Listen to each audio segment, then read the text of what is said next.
Hello, it's Adam in the Newscast studio. And it's Laura next to you in the studio. And it's Paddy in the same place. And befitting smug, chattering class people, we got locked out of the studio in Broadcasting House. And it's typical of what happens in an election campaign. Well, let's hope that by the next half hour, people haven't wished that we were still locked out of the studio. They're so pleased that we managed to get in.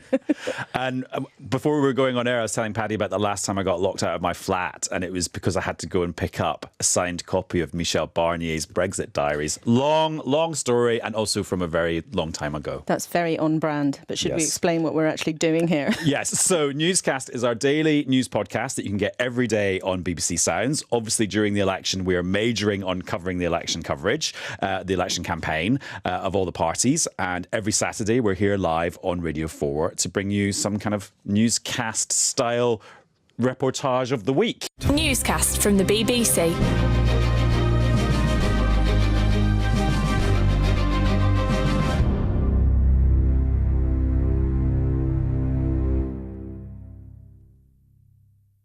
So we will look back at what's been happening all week in the election campaign. But if we've got some breaking news, we will start with the breaking news. And there's a LK classic scoop coming our way. Well, it's interesting. What's made its way into my hands is the memo that Pat McFadden, who was the Labour campaign chief, sent out to all of Labour's candidates yesterday.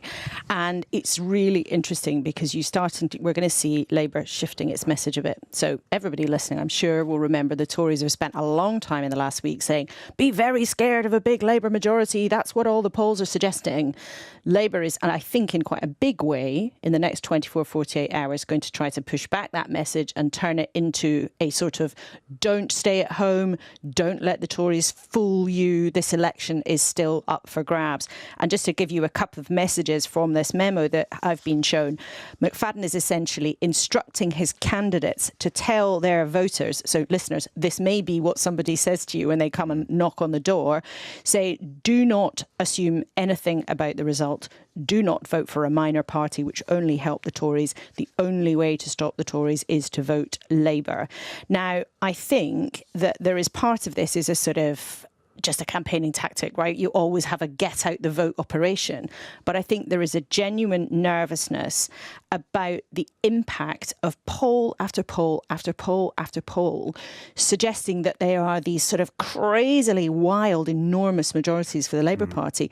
And there's a bit of superstition in there, but there's also the reality that Labour doesn't really think these numbers stack up. Well, they don't, do they? Because the polls are so wildly different. The polls should be standing as a political party. I've heard more discussion of the polls than obesity, Brexit, literacy, Social the learning care. of music in schools. The polls have become a candidate. They are an agent, what's happened, and they're wildly different. And you've got a leaked memo, comma, did he know it would be leaked, comma, and in which he says two things which I think Radio 4 listeners will chime with. One, there are a lot of undecided voters, and that is completely underreported. If I had £1 for every time, I mean, I'm not a betting man, I know many people are. That's an important thing to say this week of all weeks. But the thing is that the polls are getting all the coverage and undecided voters are not. And Pat McFadden, in his leaked, comma, question mark, memo, is trying to get the message out. Don't take these people for granted. And he uses a figure of up to a quarter of voters. So if you look at the polls, then they tend to say around 10% or maybe I was a little looking bit at more one than that. So Redfield and Wilton, the political strategy firm who do lots of polling, put out an article about undecided voters on Wednesday, and their number is 9%. So let me tell you how Labour gets to this. Up to a quarter of voters haven't yet decided completely how they're going to vote. So there are two categories of voters who are basically still swithering. So one, there is consensus. There are around about 5 million people who say they don't know. They genuinely haven't made their mind up. So if they're one of the people that a pollster turns up to with a clipboard and says how you're going to vote, they say, I don't know. There's a second category, though, of people who would name a party in that question. So, Adam Fleming, you tell me you're going to vote for the hypothetically marvellous Narnia party. But as the pollster, I then say to you, and how sure are you that you are definitely going to vote for the absolutely marvellous Narnia party? And you say, well, maybe not that sure. And they're known as the uncertain. And there's maybe around about 3 million or so of them. So if you put the undecideds with the uncertains, and then you think they're not all going to turn out, Labour HQ reckons that there are probably around about 7 million people who are probably going to vote who have not completely made a final decision. In other words, about 7 million votes, Labour HQ reckons, are still in play. And that is why when they look at these polls, they have decided they're going to shift their political message to tell everybody listening, do not take anything for granted. This election still is not in the bag. And also, there are elections throughout our history in which people promised the shining city on the hill. Come with me towards the welfare state, 1945. Come with me towards an in-out referendum on Brexit, David Cameron, after he was frit by the European elections that we spoke about last week. Come with me, I'm going to leave NATO. I've had all of this in my life. And this election is not like that. This election is different. There's no clear way to lure me into the ballot box. I know that's a big thing to say. Different parts of the UK, people will feel motivated in different ways. But I think what this leaked memo shows is that the campaign so far has been going with the opinion polls, some leader interviews, and it's not got that feeling of a giant moment in political history based on policy. But isn't that interesting, though? You're saying there's no giant thing, or it doesn't feel like there's a giant thing on offer at this election. But the polls are suggesting a change in government and the opposition party becoming the government. And I was at an event with Nick Robinson the other day there, and he was saying that's only happened 3 times in his adult life. And you realise actually that's the potential big thing. And I sometimes wonder if we don't see the wood for the trees. But I think what you're saying, and forgive me if I'm wrong, is that there's not an issue. There's not an offer. driving issue. So what the polls suggest, what our conversations with voters, our conversations with politicians of all stripes, is a mood. It's a vibe election, actually, as some people might rather nauseatingly say. And what Labour candidates and people in Labour HQ and people in Tory and in all of the other parties, what they do say is clearly there is a big direction of travel here, which is Conservative decline and people wanting at this stage, and we are not predicting the outcome, Radio 4 listeners, we're not predicting the outcome at all, but that is the very, very clear mood, is after years of very difficult politics, scandal. And 5 Tory Prime Ministers. And 5 Tory Prime Ministers. There is a clear mood and move towards doing something else. But as you say, there isn't a kind of Margaret Thatcher coming in with swinging reforms of all sorts of different kinds. Tony Blair coming in and promising big changes. It's the ins and the outs theory. The outs go in and the ins go out. And what I would like to say about this is that all this... Yes, please elaborate. Well, the polling takes the public for granted. Don't publish these poll after poll after poll. My vote is a very precious thing. And the way these polls are being wanged on about all the time... Shall we stop then? Well, look, I'll tell you what I did. I went to True Blue Essex, which is where I worked first as a journalist. It's a place I know very well, and it's a sort of battleground. Essex man, Basildon man, you know, look at all the famous people who... Well, Theresa Gorman, don't forget. There have been many, many famous Tory MPs there who are female, and Priti Patel is one of them. Absolutely. Very popular in her own area. No, I was just referring to the fact you'd said a lot of men. I did say a lot of men. But I met a woman on the streets. And when we mention individual candidates, all the lists are on the website. But just to say that I met one voter who is undecided. Now, she said to me on the street, she kept me talking for a long time. I'm someone who remembers, I grew up with my mum telling me, women didn't get the vote in this country until only just about 100 years ago. We need to vote. And she says, but I've never been so confused. Absolutely disgusting. Absolutely disgusting. I mean, would it influence how you vote? I'm not sure. I'm not sure. I just don't trust politicians now. We just had this conversation and I said, I don't know what to do because I've always voted and I do not know what to do. Could someone still get hold of your vote? Could you still be convinced one way or the other? I don't know. I'm very confused about it all. Have you ever been this confused? No. Well, thank you for talking to me. OK. Bye-bye. So at the start, she's disgusted by the betting story, which we're going to come to. But she wanted to talk in greater detail about what the voting looks like to her. And just being unsure. And that's so clear, just being unsure, saying I don't really know. And, you know, people I've been talking to about in both the big parties who've been on the doorsteps do all say, or they've all said to me, it doesn't feel as clear as the polls are suggesting. Now, nobody is saying, oh, it looks like actually the Tories at this stage have got anything up their sleeves that could change that overall dynamic. But it's really interesting to hear that sense of, I just don't really know. But just to drill into those numbers of undecided voters, whatever the actual number of them is, or whether they're actually undecided rather than uncertain rather than undecided. And uncertain. Yes, because I'm looking at my very bad handwriting, so I'm focusing on that rather than the actual words I'm using. So according to Redfield and Wilton, other political consultancies are available. When you actually then try and drill down to find out where these voters are leaning towards, 20% of them are leaning towards the Tories, 20% of them are leaning towards Labour, 15% are leaning towards Reform UK. But the biggest group, 24%, saying they probably won't vote at all. And the sofa vote, as we've talked about before, is going to be absolutely critical. The stay-at-homes, and that is potentially a massive driver, is that the sofa becomes the winner in this election. The sofa is more comfortable than actually making that decision. That lady that you spoke to in Essex, who feels confused, who feels maybe a bit distressed, she sounded almost like, kind of troubled by it. She might decide, actually, I just don't want to put myself in that position where I'm going to force myself into making a decision that I don't want to make. And I suppose the point about this is, if there really are about 7 million people, some of them who might be listening, good morning to you, who are not sure what they're going to do in the privacy of the ballot box on July the 4th, or even at the moment are sitting on their kitchen table wondering about filling in their postal vote and they don't know what to do,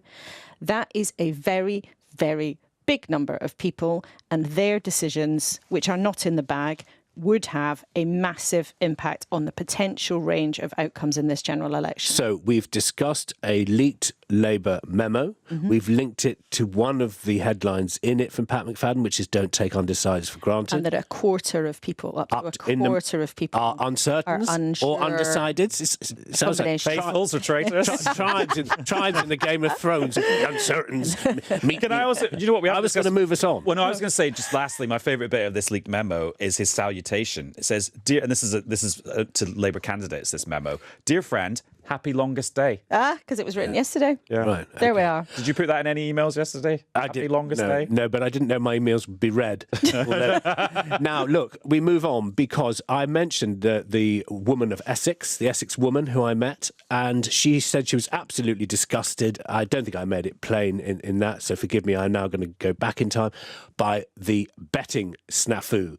And this is the situation where at least 4 people are being looked into by the Gambling Commission over alleged bets relating to the timing of the general election. And file this under political stories that you could not simply make up. Even if you had tried, you could not have made up that during the election campaign, 2 candidates and even the Conservative Party's actual director of campaigning would have their behaviour being looked at by the Gambling Commission.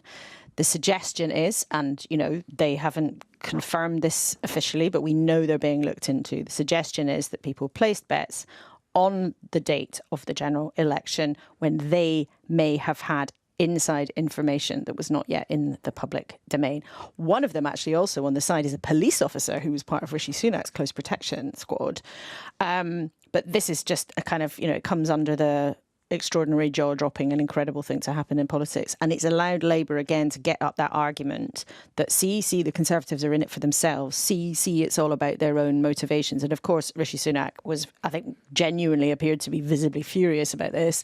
But it came at a week when the Tories actually had a moment of having some quite positive news because inflation had actually gone back to the target that it's meant 2%. To be at. Yeah. And the PM had to deal with this when he was on Question Time in York on Thursday night, taking questions from Fiona Bruce and members of the Question Time audience.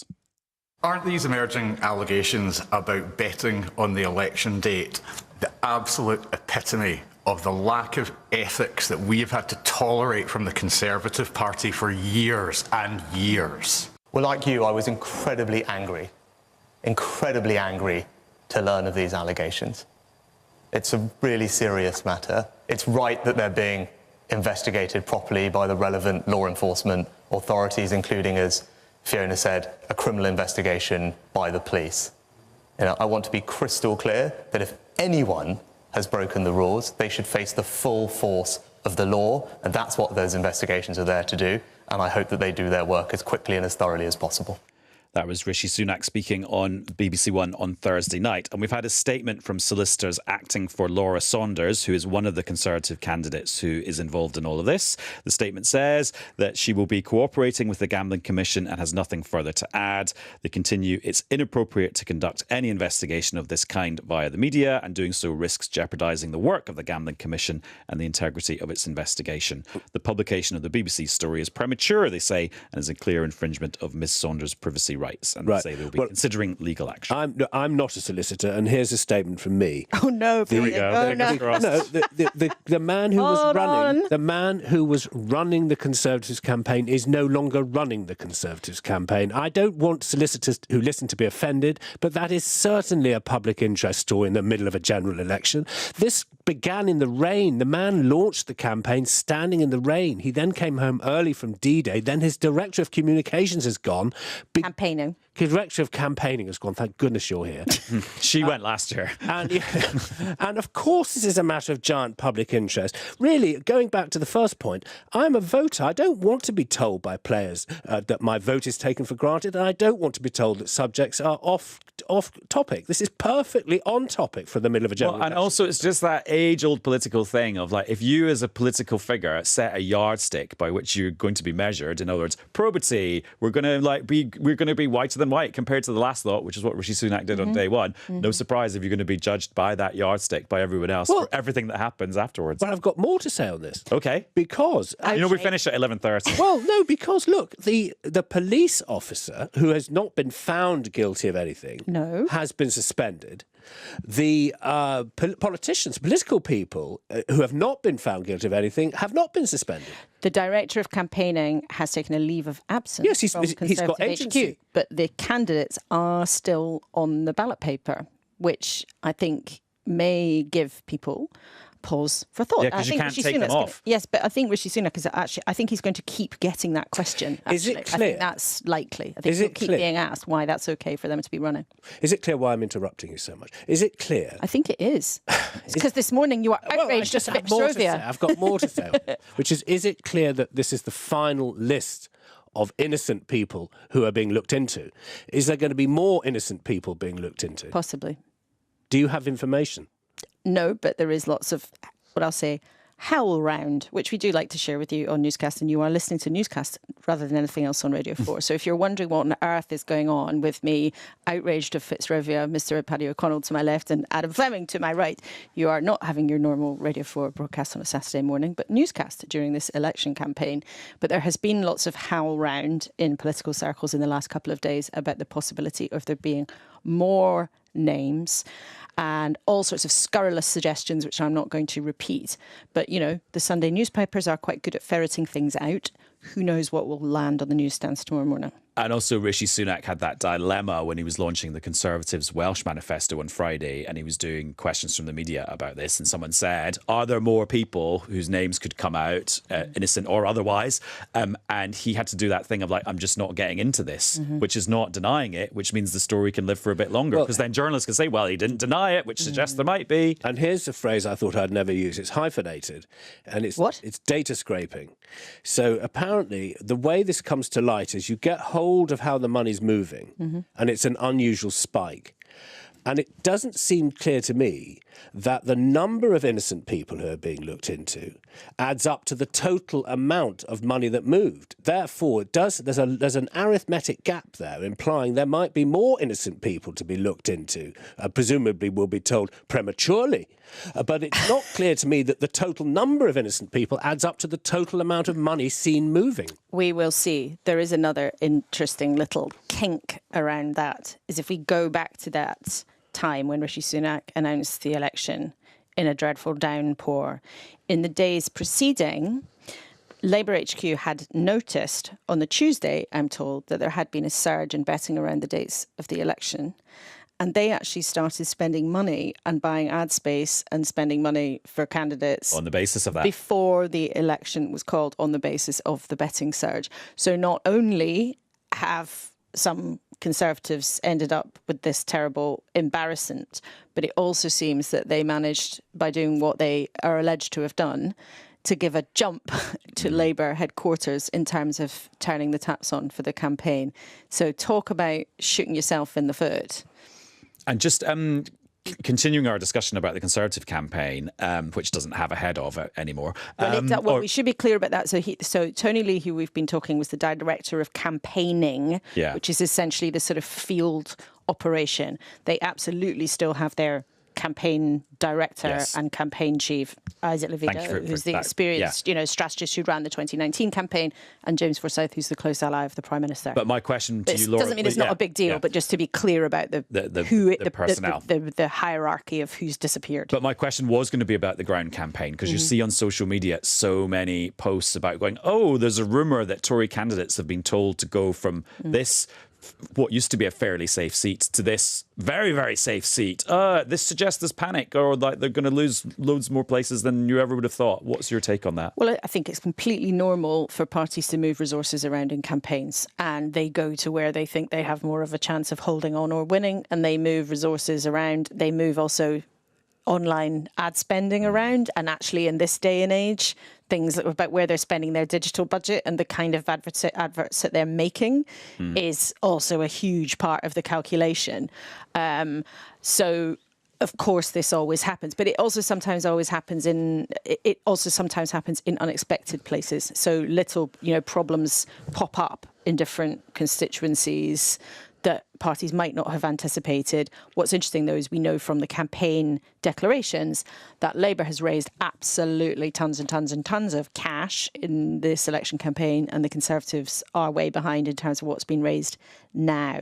They say they raised a lot in the run-up to the election, so basically it's not an issue. But that factor has also been going on. But it's interesting, though, because I think this polling conversation that you allude to, and then the betting story, all of these stories mean that so much of the oxygen in this campaign has been taken up by, well, actually what somebody described to me as sort of witnessing a kind of public collapse of the Tory party.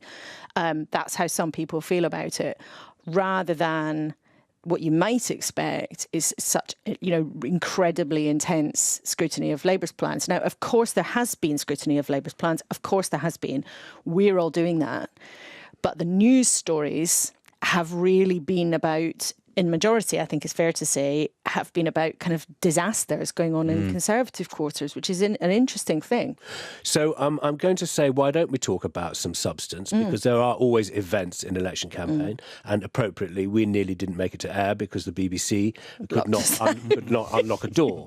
So, I mean, there's a lot of blame to go around. Some burly men did try to break it down. Well, they may have done, but there's a lot of blame to go around. So let's just turn our attention in the closing minutes. And to you listening, you'll be glad to know these are the closing minutes. We get to the SNP and Reform manifesto / contract launches. So let me begin with the Scottish National Party, because they have said that a majority of seats heading their way would again trigger independence talks. And I thought that was rather intriguing, because that does throw open the prospect that you do not get a majority of seats. Indeed. And what John Swinney, the First Minister, does not want to answer is the natural logic of that position. He's been asked lots of times this week, if you don't get a majority of seats in Scotland, does that mean that you'll accept that you no longer have a mandate to push for independence? He doesn't want to answer that question. He was asked it lots of times. He was asked it by the excellent audience on Question Time, who I think have won this week of campaigning. Yes. I think the stars of this week's campaign have been the Question Time audience. And the SNP do not want to answer that question, partly because the expectation is, if you speak to them privately, and also if you look at those dreaded polls, that they are going to lose lots and lots of seats, and they're probably not going to be the biggest party. So you've actually got a story here of two unpopular governments. You've got the Westminster picture and the Conservative Party predicted in polls that you may have caught. You may have caught some coverage of the polls. Predicted to have perhaps a wipeout moment, say the polls, which are getting a lot of coverage. And the Scottish National Party, this one of the most, like the Conservatives, one of the most successful election machines in the history of our democracy here, also facing the prospect of a dramatic reduction in... The thing is, they are, but in terms of proportion, that we've got to be careful about that comparison. So it is, you see headlines and you have private conversations with Conservatives using words like wipeout.